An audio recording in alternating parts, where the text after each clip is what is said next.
Hello friends, चलो आज के इस वीडियो में बताने जा रहे हैं मिरर। अगर वीडियो पसंद आए तो प्लीज़ चैनल को सब्सक्राइब करें। देखो, एक तरफ है लॉ ऑफ रिफ्लेक्शन और दूसरा तरफ है लॉ ऑफ रिफ्रैक्शन। दोनों के बीच में डिफरेंस क्या होता है, ठीक है। देखो ध्यान से, यहाँ पे एक हम मिरर बनाते हैं, ठीक है। तो यहाँ से इसको हम ये बोलते हैं और इसको हम ये बना देते हैं, ठीक। तो इधर से एक पास कर जाता है, इसको हम लोग बोलते हैं नॉर्मल। तो एंगल ऑफ इंसिडेंस ये बना देता है, जिसको बोलते हैं एंगल ऑफ इंसिडेंस इसको। और इधर बन जाता है जिसको हम लोग बोलते हैं एंगल ऑफ रिफ्लेक्शन, ठीक। और इसको हम लोग बोलते हैं नॉर्मल। अब देखो यहाँ पे समझना क्या है, इसको ध्यान से देखो, ठीक है। तो यहाँ पे समझना ये है कि इधर जो पूरा मीडियम होता है, ठीक है, इधर और इधर, इसको बोलते हैं हम लोग एक ही मीडियम, या एयर बोलेंगे या वाटर बोलेंगे या सॉलिड बोलेंगे, ठीक है। कोई एक ही मीडियम होता है और इसी मीडियम का डिफरेंस वहाँ पे हो जाता है, जिसके वजह से वो रिफ्रैक्शन में बन जाता है और ये बन जाता है किसमें, रिफ्लेक्शन में कहलाता है, ठीक। तो यहाँ पे देखो, इसका पहला प्रॉपर्टीज और दूसरा प्रॉपर्टीज क्या होगा, ठीक है। एरो का साइन देगा, ठीक, क्योंकि लाइट यहाँ पे इस पे पड़ रहा है और यहाँ पे नीचे क्या हो रहा है, रिफ्लेक्ट हो रहा है। तो देखो प्रॉपर्टी जो होगा ये इस तरह से इसका बन जाता है।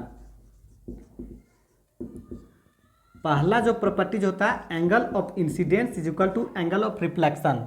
ये वाला एंगल और ये वाला एंगल दोनों क्या होगा, हमेशा बराबर होगा। किस रीजन से, तो क्योंकि यहाँ पे एक ही मीडियम में रिफ्लेक्ट हो रहा है और एक ही मीडियम में इंसिडेंट हो रहा है, मतलब लाइट भी इसी मीडियम में पड़ रहा है और रिफ्लेक्ट हो रहा है इसी मीडियम में, इसलिए दोनों का एंगल क्या हो जाएगा, बराबर हो जाएगा।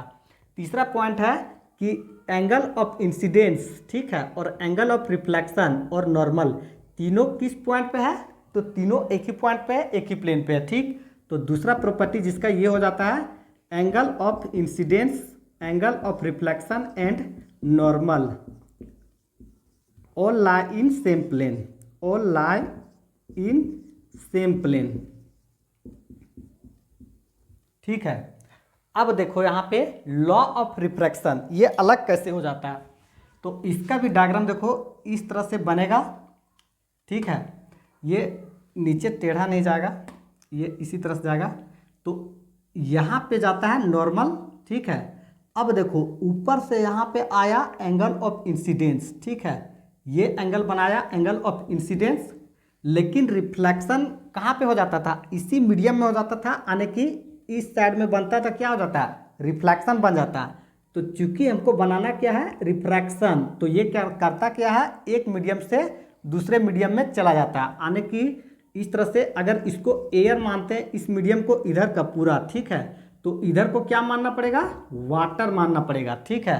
तो इस तरह से ये वाला जो एंगल बनता है इसको बोलते हैं एंगल ऑफ रिफ्रैक्शन, ठीक है। तो एंगल ऑफ रिफ्रैक्शन और एंगल ऑफ इंसिडेंस यहाँ पे बराबर हो सकता है, कभी भी नहीं, क्योंकि रीजन क्या है, एयर है और वाटर है, तो दोनों जो है ये एक दूसरे का मीडियम ही अलग है, तो दोनों कभी भी बराबर हो ही नहीं सकता। यहाँ पे क्या था, एयर था और सेम यहाँ पे भी एयर था, तो दोनों का मीडियम क्या था, एक ही था, इसलिए दोनों का एंगल बराबर था। तो यहाँ पे प्रॉपर्टीज क्या हो जाएगा, इसको देखो, तो यहाँ पे प्रॉपर्टीज जो होगा ये इस तरह से बन जाएगा, ठीक है। पहला जो प्रॉपर्टीज होगा इसको बोलते हैं angle of incidence is to angle of refraction, ठीक है। ये क्या बन जाएगा, कांस्टेंट बन जाएगा।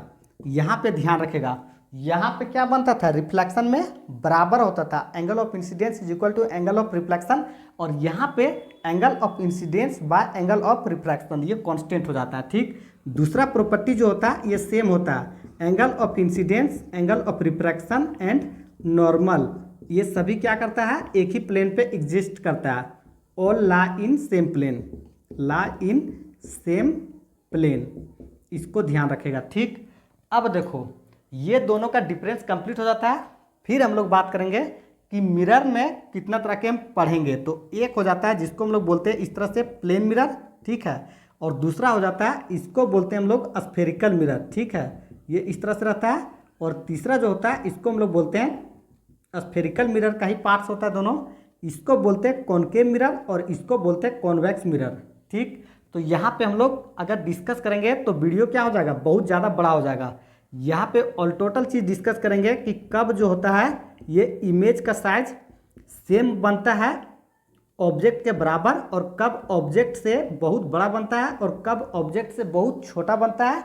और यहाँ पे ये भी बात करेंगे कि गाड़ी में देखेगा तो एक हेडलाइट होता है और फ्रंट में मिरर होता है, तो हेडलाइट में कौन सा मिरर का इस्तेमाल किया जाता है और लाइट जो फेस देखने के लिए होता है या पीछे वाला गाड़ी के देखने के लिए होता है, इसमें कौन सा मिरर का इस्तेमाल किया जाता है। तो डिस्कस करने के लिए बहुत ज़्यादा वीडियो लंबा हो जाएगा, ये पहला फिजिक्स का था। तो चलो करते वीडियो को एंड। All the best.